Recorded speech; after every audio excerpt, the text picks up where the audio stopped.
mbokk internet yu Seneweb jërë ngeen jëf ñu ngi seq jotaay tey ak Amadou Deme moom mooy secrétaire général de l'union départementale des coordinations de Foundiougne nekk itam membre du bureau politique du parti socialiste monsieur Deme am nañu mbégte dalal la tey. Merci monsieur Diallo man maa la ëpp mbégte donc di la gërëm ci bi nga ma permettre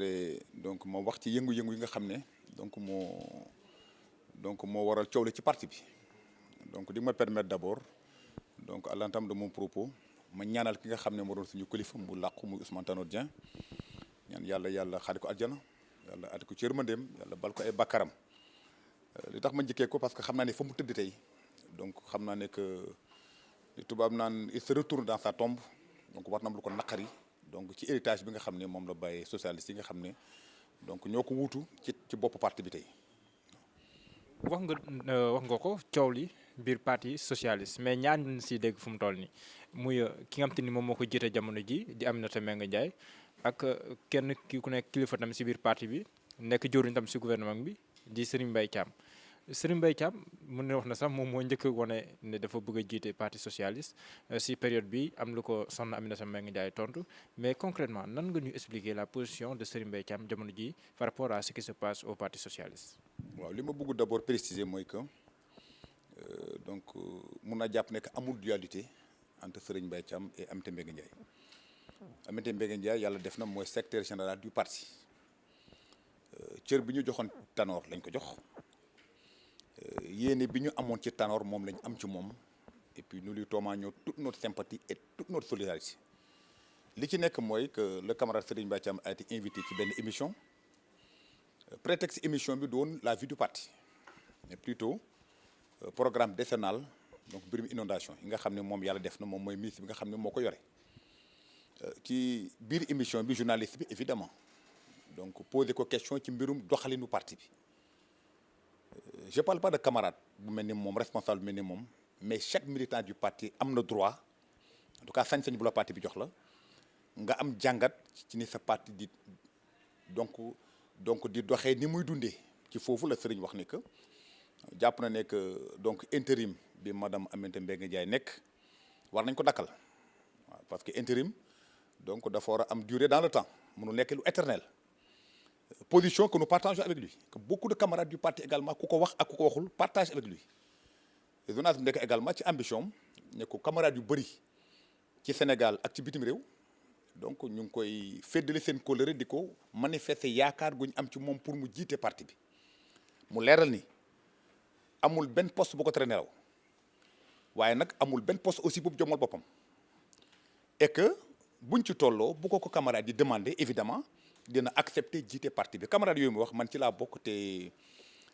camarades yi bëri nañ loolu macha allah ñu ñaan yàlla yu gën a yokk donc loolu moo andi coow li et je pense que li camarade Serigne Mbaye wax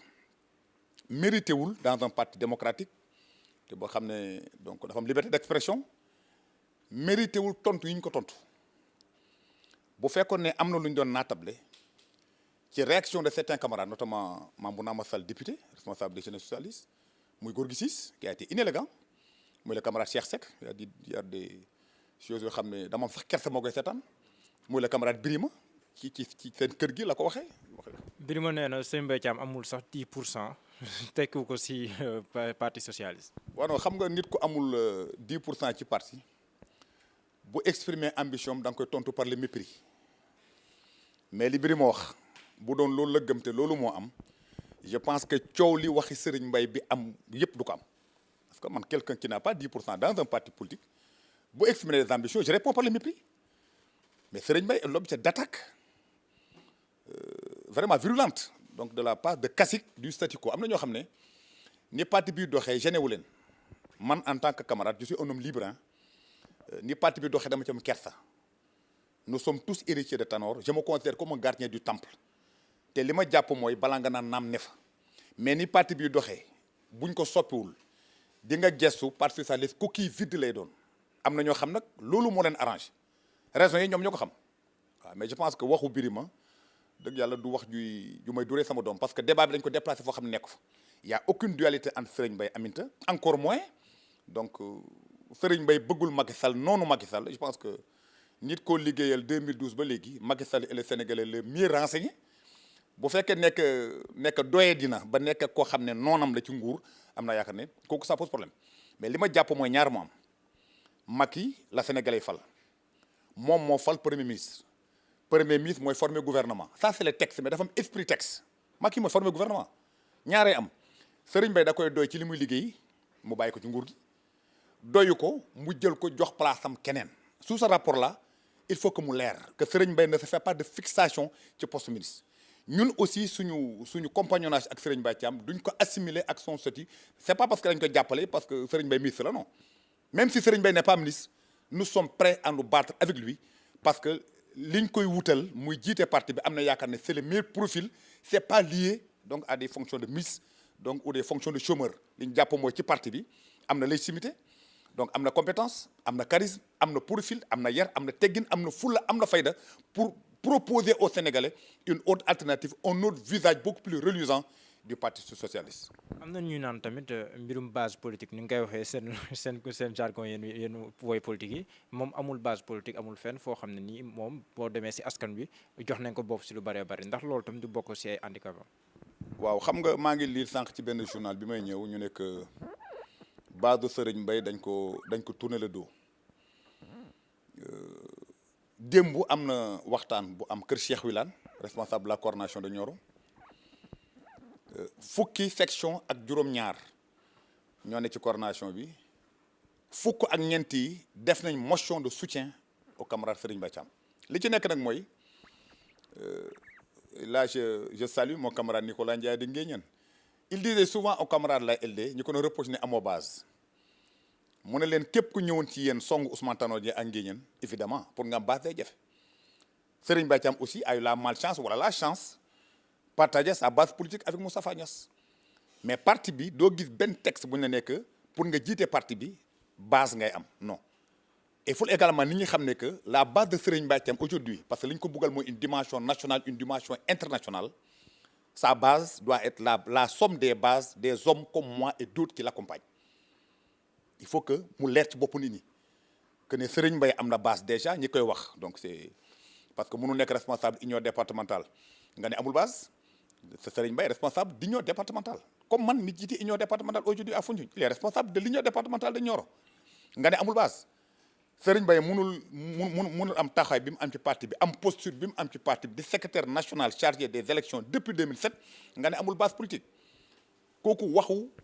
waxu gone la donc duñ ci tontu am na base amul base li ñu jàpp mooy que dinañu liggéey dinañu dox dinañu wax ba nga xam ne moment buñ ciy toll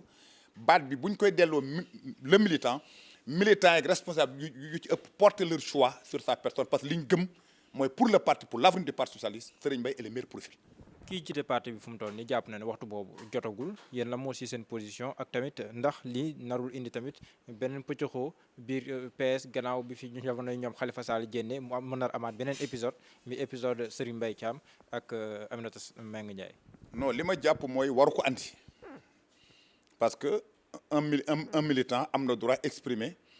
donc sa position donc à fortiori un responsable de la dimension de Serigne Mbaye Thiam li ma jàpp mooy. waru ko andi bu ko andee serait dommage bu ko andee également on pourra pas demain reprocher ko Serigne Mbaye Thiam parce que li mu wax liberté am la sama parti doxee donc dalul xel jàpp nañ ne également intérim bi dafa am app bi Ousmane Tanor Dieng làqoo ba léegi yàlla na yàlla seral ya xam fukki weer ak juróom la li ñu bëri waxul nag ci ñi nga xam ne ñooy ramer à compte courant donc li Serigne Mbaye Thiam wax mooy avant la Covid parce que la Covid a bon dos avant la Covid notre secrétaire général que j'aime bien mais jéem na ci secrétaire exécutif suspendre les renouvellements mais heureusement elle a été minorisée au secrétaire exécutif bien avant la Covid bu ñëw nag jombul yombalal ko li mu bëggoon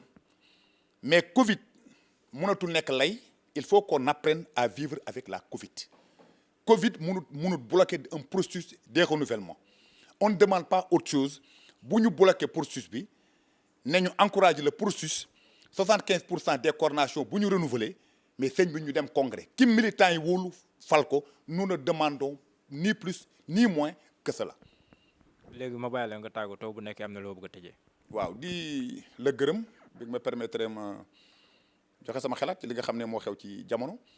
di demander donc aux camarades responsables et militants du parti d'être sereins waaw parce que coow amul ci parti moom wax ko waxu gone la coow am na ci parti may demander uns et autres la sérénité donc ñu xam ne ñun ñëpp nous sommes héritiers donc de Senghor, de Mamadou Dia, Ibrahima Seydou Ndaw, Boissé Palom, André Guillabert donc et que aucunement nous n'avons le droit mu mujjee suñu loxo yàqu mais daal am na fu ñu jëm duñ ci reculer duñ ci yox-yoxi suñu conscience kenn mënu ko brider suñu liberté de ton d'expression kenn mënu ko brider donte nag bu ñu sañoon ñun ñëpp ñu ànd ak yar ak teggin ak camaraderie fraternité dem ci li nga xam ne moom la militants yi bëgg moom la Sénégalais xaar ci ñun mooy congrès pour soppi li fi ne donc soppi doxalin proposer autre chose aux Sénégalais.